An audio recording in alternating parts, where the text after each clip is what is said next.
Bonjour à tous, bienvenue sur Déclic Numérique dans cette troisième vidéo de tuto photo en studio. Dans la précédente vidéo, on a vu comment utiliser un pose-mètre pour calculer l'exposition que l'on devait régler sur notre flash. Dans cette vidéo aussi, je vais vous expliquer comment on règle cette exposition sur le flash, d'une part sur un flash studio et d'autre part sur un flash Cobra. C'est parti!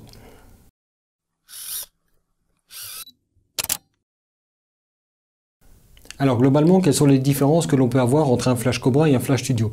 Le principal se situe au niveau de la puissance. Vous allez toujours avoir une puissance bien supérieure avec un flash de studio qu'avec un flash Cobra. Mais ça n'empêche que pour un point de vue de rendu, on peut faire sensiblement la même chose à quelques différences près. Généralement, les flash studio vont permettre d'employer de plus grands modeleurs parce qu'ils ont justement plus de puissance et donc vont permettre plus de flexibilité.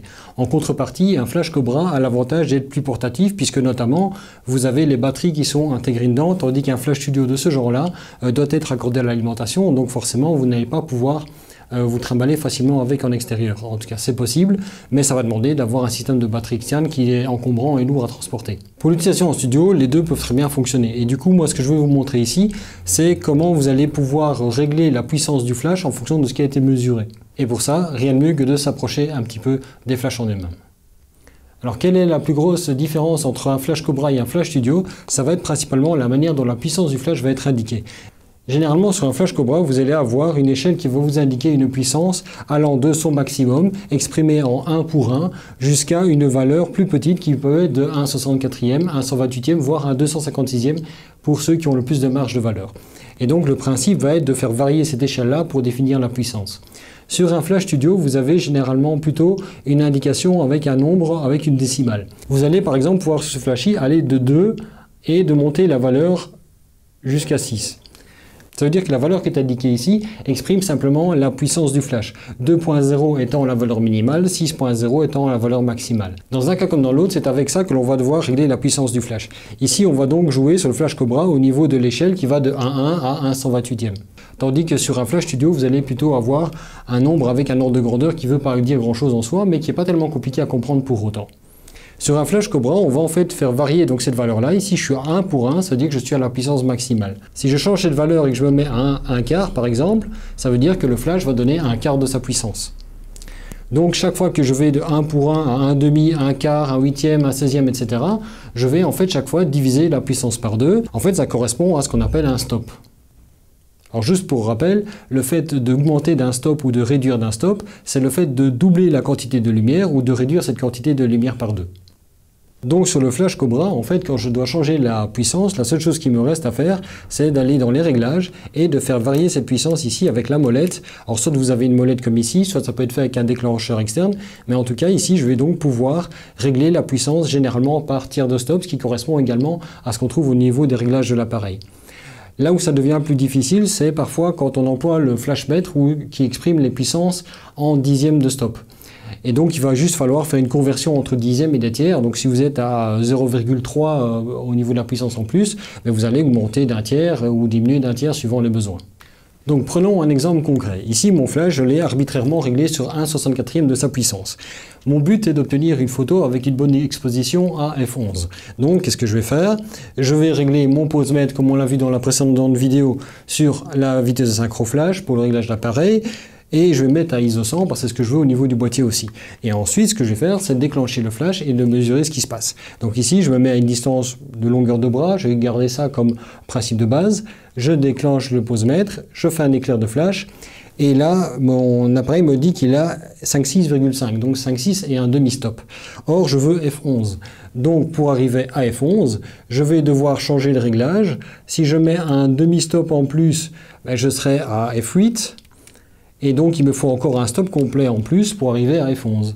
Donc ici, je passe grosso modo d'un 64e à un petit peu moins d'un 16e, à un tiers de moins qu'un 16e.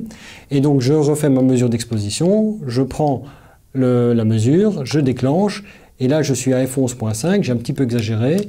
Je vais refaire, je descends d'un tiers de stop, je remesure, et là, je suis à F11.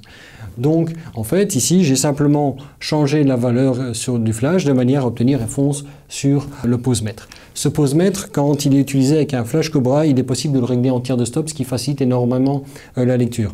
Moi, je ne le fais pas parce que principalement, je fonctionne avec le flash studio qui, lui, fonctionne en dixième de stop, ce qui est également les valeurs que l'on trouve au niveau du pose-mètre. Alors voyons maintenant comment ça fonctionne au niveau du flash de studio. Donc je vais l'allumer ici, je vais juste espérer que la ventilation ne va pas se mettre en route pour le refroidissement, parce que ça peut être un problème aussi. Les flash studio sont protégés contre les surchauffes par un système de ventilation qui va leur permettre simplement de se refroidir. Donc après un certain temps, vous pourriez peut-être entendre la soufflerie se mettre en route, j'espère que ça ne sera pas le cas.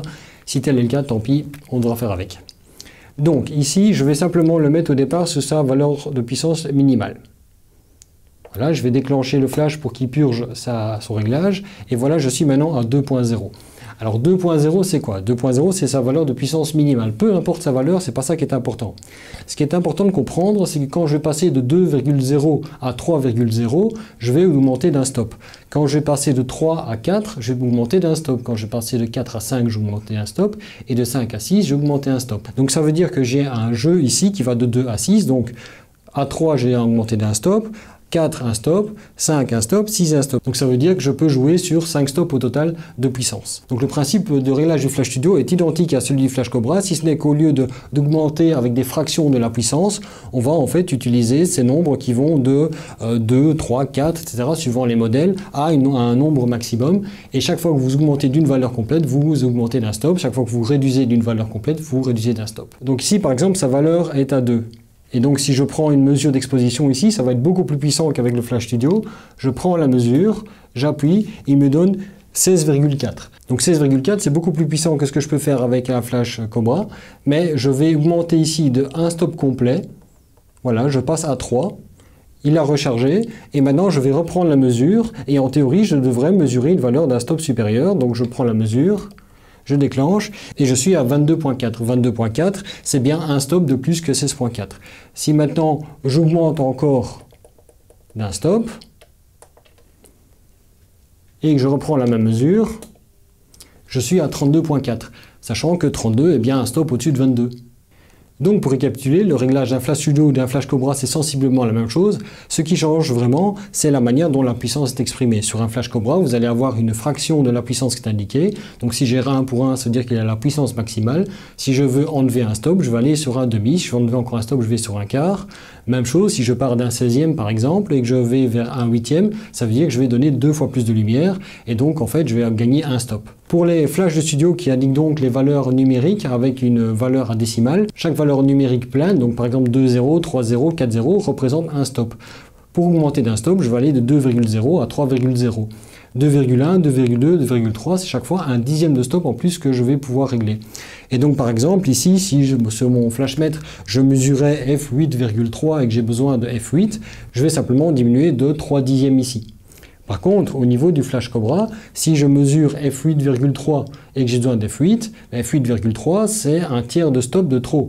Donc ça veut dire que je vais simplement réduire la puissance du Flash Cobra d'un tiers de stop.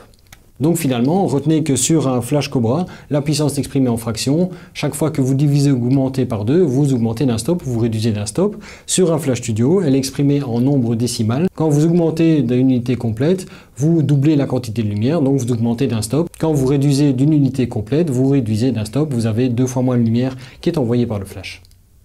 Donc voilà donc pour l'explication entre les deux expressions de puissance au niveau des Flash Cobra et des Flash Studio. Certains Flash Studio auront un potentiomètre qui vont permettre de le régler. Ici c'est avec des boutons, c'est digital. Au niveau des Flash Cobra c'est la même chose, ça ne change strictement rien au réglage. Le principe c'est de comprendre comment fonctionne l'échelle de puissance sur l'un comme sur l'autre. Comme d'habitude, si cette vidéo vous a plu, commentez-la, likez-la, dites-moi ce que vous en avez pensé. N'hésitez pas à me poser des questions si quelque chose ne serait pas clair. J'y réponds comme d'habitude volontiers dans les commentaires de la vidéo. N'oubliez pas de vous abonner à la page Facebook de Déclic Numérique. Il y a également le compte Twitter de Déclic Numérique et mon compte Instagram. Vous retrouvez les liens de tout ça à la fois dans la description de la vidéo mais aussi dans la bannière de la chaîne. Et sinon, moi je vous dis à la semaine prochaine pour une nouvelle vidéo sur Déclic Numérique.